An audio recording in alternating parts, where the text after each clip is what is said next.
Allez, bonjour à tous, j'espère que vous allez bien. Aujourd'hui, analyse du BTC. On fera une analyse long terme, court terme. On verra les clôtures weekly et monthly. La clôture monthly qui arrive dans 2 jours.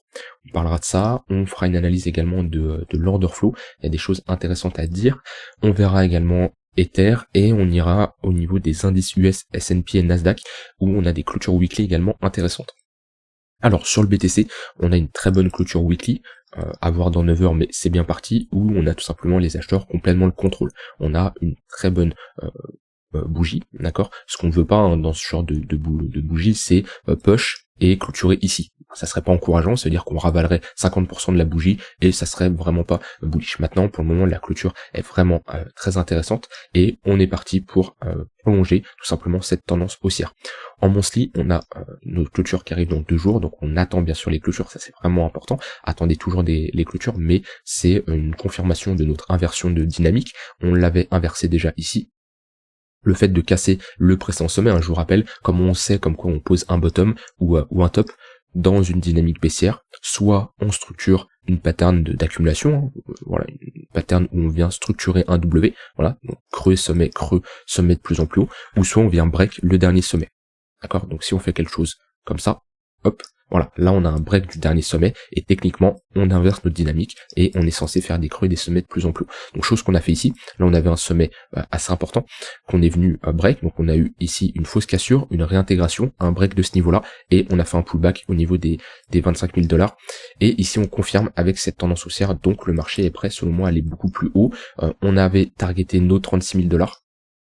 On a été les chercher surtout sur le contrat perpétuel, mais voilà, je m'attends à un BTC qui vienne chercher ces 36 000 $ et s'il a du jus, éventuellement les 46 000 $.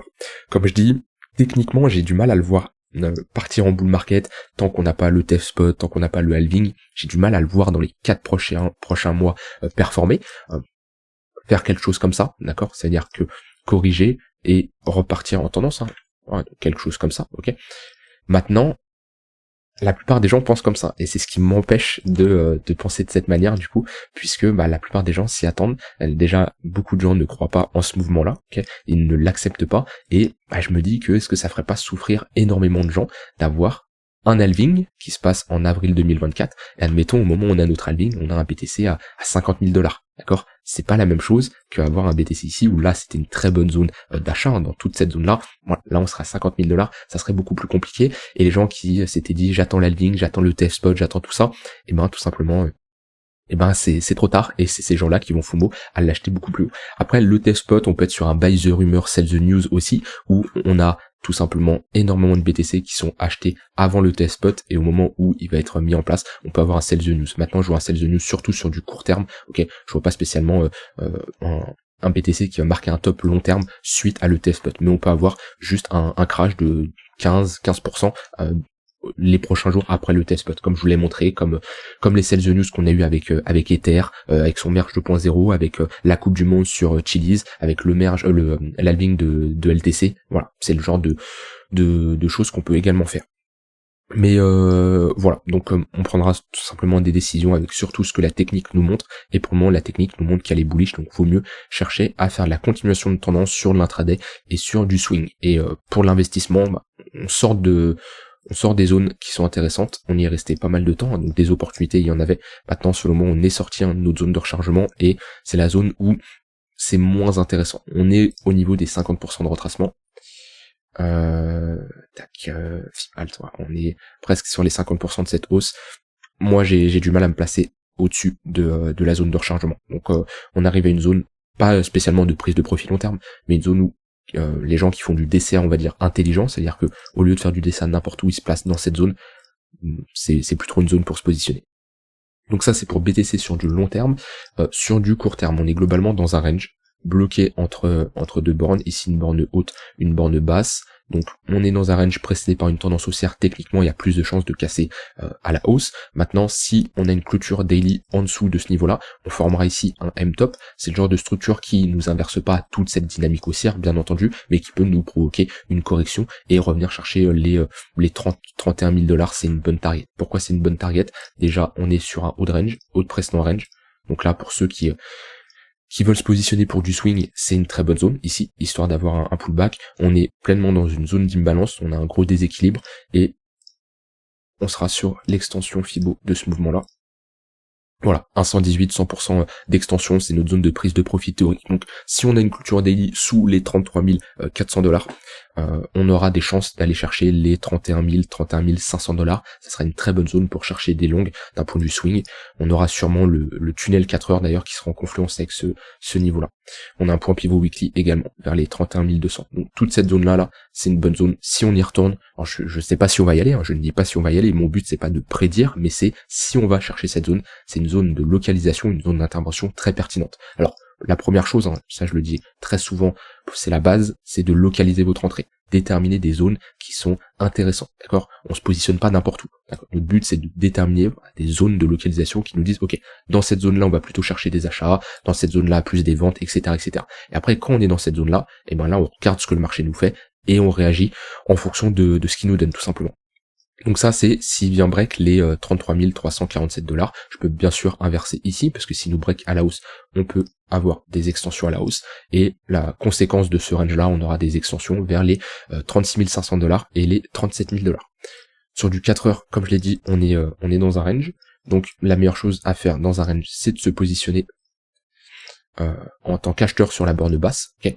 Pourquoi? Parce que chercher à short la borne haute, ça peut être intéressant, mais méfiance vu qu'on est précédé par une tendance haussière. Donc personnellement, ici c'était une bonne zone pour chercher à longue. Là on peut pas le savoir à l'avance, vu que c'est le début de notre range, mais dans une tendance haussière, si vous avez un creux, donc un creux qui revient chercher un précédent creux, ici, il y a de grandes chances qu'on soit dans un range, donc ce niveau-là est intéressant pour chercher des longues, tout simplement. Voilà, les creux sont de plus en plus hauts, comme on a ici, creux de plus en plus haut, ok. Creux ici, on fait pas un break là, on break pas ce niveau-là. Déjà là, on peut se dire, ok, on est dans un range, vu qu'on a un sommet au même niveau, alors que techniquement les sommets sont de plus en plus hauts, ok. Et là surtout, on revient chercher ce creux-là, là il y a une opportunité de longue. Et si on revient, pareil, il peut y avoir une opportunité de longue aussi. On a d'ailleurs des acheteurs qui poussent, je l'ai vu tout à l'heure sur l'order flow. Pourquoi? Parce qu'on a ici un prix qui augmente, un open interest qui augmente bien. L'open interest, c'est tout simplement la somme des contrats qui s'ouvrent, donc contrats longs comme short. Et sur le CVD, on a un petit CVD haussier ici. Hop, voilà, on a une hausse. Donc là, ça nous montre comme quoi on a des acheteurs qui poussent. Donc tant mieux. Logiquement, un prix qui monte, open interest qui monte, CVD qui monte, c'est des acheteurs agressifs qui poussent. Maintenant, il faut break, parce que si on ne break pas, des acheteurs qui sont rentrés en position, je vous rappelle, lorsqu'ils vont vouloir sortir de position, c'est des futurs vendeurs. Donc si on n'a pas un break, on peut les liquider et retourner en bad range. C'est un peu ce qu'on a fait ici. Là, on a un prix qui augmente, un open interest qui augmente, le CVD qui augmente. Donc très bien, on a des acheteurs qui poussent, mais ils n'ont pas réussi à break. Sûrement qu'ils se sont fait absorber par des vendeurs passifs, donc c'est tout simplement des vendeurs qui absorbent les acheteurs agressifs, et voilà, ils mettent tout simplement des ordres limites au-dessus, qui sont en attente d'être exécutés. Voilà, les 35 000$, ça m'étonne pas. Si je vais ici, c'était juste ici. Donc voilà, tous ces acheteurs qui ont poussé, ici, toutes ces ouvertures de position, on a eu énormément d'acheteurs agressifs qui poussaient au break, et on avait des vendeurs passifs ici, qui sont mis pour bloquer le prix, d'accord? Et on voit que après, ces acheteurs qui étaient tout simplement piégés, qui avaient la tête sous l'eau, on est venu les liquider. On voit qu'on a une baisse de l'open interest ici, avec une petite baisse du CVD, et un prix qui est globalement rentré dans un range et qui a connu une baisse. Ça, c'était des clôtures de position longue, parce que tous les acheteurs qui sont rentrés ici, ils ont pas réussi à break, ils se sont fait absorber par les vendeurs, et ils ont clôturé leur position. Donc, c'est bien d'avoir des acheteurs qui poussent, maintenant faut break. Parce que si on break pas, on pourra clairement retourner chercher notre bad range. Donc ça, c'est ce que j'ai d'un point de vue order flow. Alors, on va checker Ether, parce que sur BTC, après, il n'y a pas grand-chose à dire, à part qu'on est globalement dans un range. Donc, si on vient chercher la borne basse, c'est une bonne opportunité. Sinon, il faudra attendre un break et un pullback sur le haut de range pour chercher des longues. Alors là, on est surtout sur de l'intraday, parce que pour du swing 4 heures daily, globalement, je vous ai dit, la zone intéressante, c'est cette zone-là, des 31 500$. Sur Ether, on est globalement pareil dans un range. C'est là qu'on voit la différence entre se concentrer sur des altcoins qui sont fortes. Des altcoins qui sont fortes vont continuer à avoir une tendance haussière, pas comme le BTC qui lui a posé son range. Ether, il est faible, il reste dans un range. Qu'est-ce que j'entends par des altcoins qui sont forts? Par exemple Chainlink. Chainlink, on voit que le range est différent. Le BTC, lui, on a mis un top là le mardi à 10h du matin. Ça a été son sommet le plus haut avec cette mèche là. Et cette clôture ici, ok, donc on a un sommet assez haut, alors que on voit que Chainlink ici c'était quand mardi 10h, voilà, on voit que la tendance globalement elle se prolonge. Alors oui, on a un affaiblissement, mais on n'est pas spécialement dans un range, comme par exemple on voit avec Ether, avec 2 bornes basses, 2 bornes hautes. On voit que Chainlink, on est plutôt ici dans un canal ascendant, mais voilà, c'est déjà, et c'est pour ça on se concentre sur des altcoins qui sont fortes. Chainlink est forte au vu de sa performance, et techniquement une altcoin qui est forte, qui performe bien, elle a plus de chances de continuer. Solana c'est pareil. Voilà, on voit que Solana, globalement, on est dans une tendance haussière, là on a un plus petit range, mais on est sur un range beaucoup plus court terme. Que le BTC, lui, ça fait plus longtemps qu'il est dans ce range-là. Alors que pareil, des altcoins qui sont pas très fortes, Algo assez bien repris encore. C'est pas le meilleur exemple. Atom il est pas très fort. Voilà, on est globalement dans un range.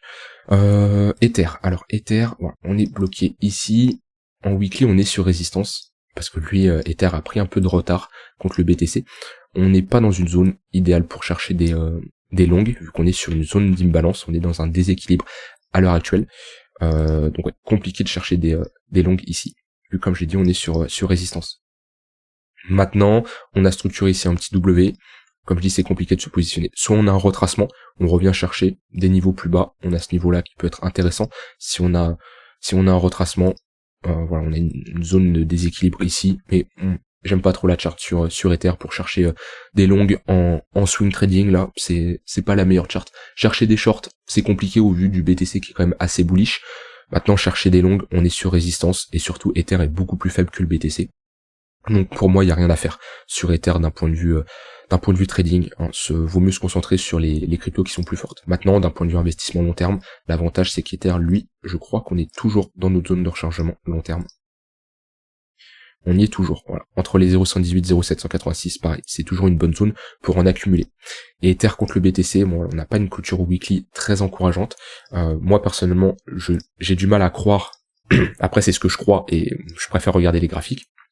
Mais pour moi ici, j'ai du mal à voir ce bottom cassé, d'accord, parce que au vu du projet là qu'on parle, là, on n'est pas sur un shitcoin. J'ai plus tendance à croire que Ether sur le très long terme va surperformer le BTC. Maintenant, la chart pour le moment me donne pas raison, et si on commence à break et s'installer sous ces niveaux-là, le prochain niveau à venir chercher, il est ici. Voilà, ça c'est le prochain niveau globalement de support qu'on pourra atteindre. Donc ça nous donnerait un 0,04, ça veut dire que le prix d'un Ether vaudra 4% globalement d'un BTC. Alors qu'on a connu un Ether qui valait 9% à un moment. Donc ouais, c'est pas très encourageant pour le moment. On a quand même énormément de liquidité ici, hein. C'est rare qu'on en laisse autant, mais voilà, le jour où on se retournera, ça sera des niveaux clairement très intéressants à venir chercher. Pour le moment, on n'a vraiment pas de signe du côté des acheteurs, et BTC vraiment prêt à surperformer l'ensemble des altcoins. Je vous l'avais expliqué, hein, mais la Bitcoin dominance, voilà, pour moi ici, c'est les prochaines targets, hein, cette zone-là. Et j'ai du mal aussi à voir un BTC s'installer au-dessus des 60% de Bitcoin dominance. Après, ça se trouve, il me donnera tort aussi, hein, mais comme je dis, on n'est plus comme en 2015 où il y avait que des shitcoins. Voilà. Mais sinon, Ether, à part en accumuler sur du très long terme ici, on est toujours dans des bonnes zones. D'un point de vue swing et intraday, je ne me concentrerai pas sur cet actif. Le S&P qui nous fait une bonne clôture weekly. Alors quand je dis une bonne, c'est parce que j'ai un biais short sur le S&P depuis ici, donc pour ceux qui cherchent à longue, c'est pas l'idéal, mais on est baissé, et pour le moment il n'y a aucun signe de retournement. Maintenant, méfiance, on atteint notre niveau de support, donc là les gens qu'on short, prenez des profits. Là on est dans une très bonne zone de prise de profit, hein. Si vous shortez ici, c'est le pire endroit. Donc là c'est trop tard pour short, on attend éventuellement un retracement pour jouer un prolongement, mais ici c'est une zone clairement de prise de profit vu qu'on est sur support. Et techniquement, commencer à changer de biais, ou alors au moins à installer un biais neutre, on va dire, et voir ce que le marché donne, ça serait pas déconnant, vu comme je l'ai dit, on est sur un niveau de support. Donc chercher à short, non. Chercher à long, non plus. Short parce que c'est trop tard, long parce que c'est trop tôt. Voilà, on a un exemple assez simple, alors que lui, le Nasdaq, c'est encourageant dans le sens où on a break et on a de la marge. Le Nasdaq, ça m'étonnerait pas qui continue à baisser pendant un S&P qui se stabilise, puisque on a de la marge pour aller chercher les prochaines targets qui sont celles-ci, et ouais, on a des petites targets ici, mais globalement on a beaucoup de marge, alors que lui, le S&P est sur support. Et c'est vraiment beau de voir un marché crypto performer alors que il n'y a pas une économie incroyable, il n'y a pas des bonnes news, et on a un marché, la finance traditionnelle qui performe pas énormément, même au niveau du CAC 40, voilà, pour ceux qui ont un PEA et qui achètent des actions françaises, bah On n'est pas ici dans le scénario idéal, hein, vu que là on a une pattern de top 1. Weekly, voire même monthly, ouais, on fait un M-top juste après avoir pris la liquidité ici. C'est pas le genre de pattern très encourageante, et on pourrait retourner à minima là, chercher notre zone de rechargement. Donc retrouver un CAC 40 entre les 6000 et les 6300, ça serait vraiment pas déconnant. Voilà. Là on a inversé notre dynamique, on voit que les creux ils étaient bien de plus en plus hauts, ok. Et ici les creux et les sommets sont maintenant de plus en plus bas. Donc c'est pas l'idéal ici pour le CAC 40. Donc on voit qu'il y a un peu tous les marchés qui dégueulent. On a l'indice du dollar qui se stabilise, ok. En général, un indice du dollar qui monte, c'est pas très bon pour les marchés. Donc là, j'entends crypto ou même finance traditionnelle. Et un indice du dollar qui baisse, bah au contraire, c'est bullish. Maintenant, ce qui est intéressant, c'est d'avoir un marché des cryptos qui performe bien, alors qu'on a un indice du dollar qui augmente tout simplement, comme l'or à l'heure actuelle. Donc voilà, pour moi cette semaine, je vais surtout regarder si on a des replis sur des niveaux d'intervention, que ce soit sur le BTC ou sur des altcoins qui sont fortes. Je vais surtout regarder ça. Et voilà, sur l'intraday, il y a toujours des opportunités chaque jour en fonction de la tendance qu'on a sur du court moyen terme. Mais ouais, d'un point de vue swing, là cette semaine, je vais surtout me concentrer là-dessus. Est-ce qu'on va avoir des replis? Si on a des replis, bah je les payerai tout simplement, parce que pour le moment la dynamique est haussière. Voilà, j'ai rien d'autre à ajouter, et je vous dis à demain pour une prochaine vidéo. Bye bye.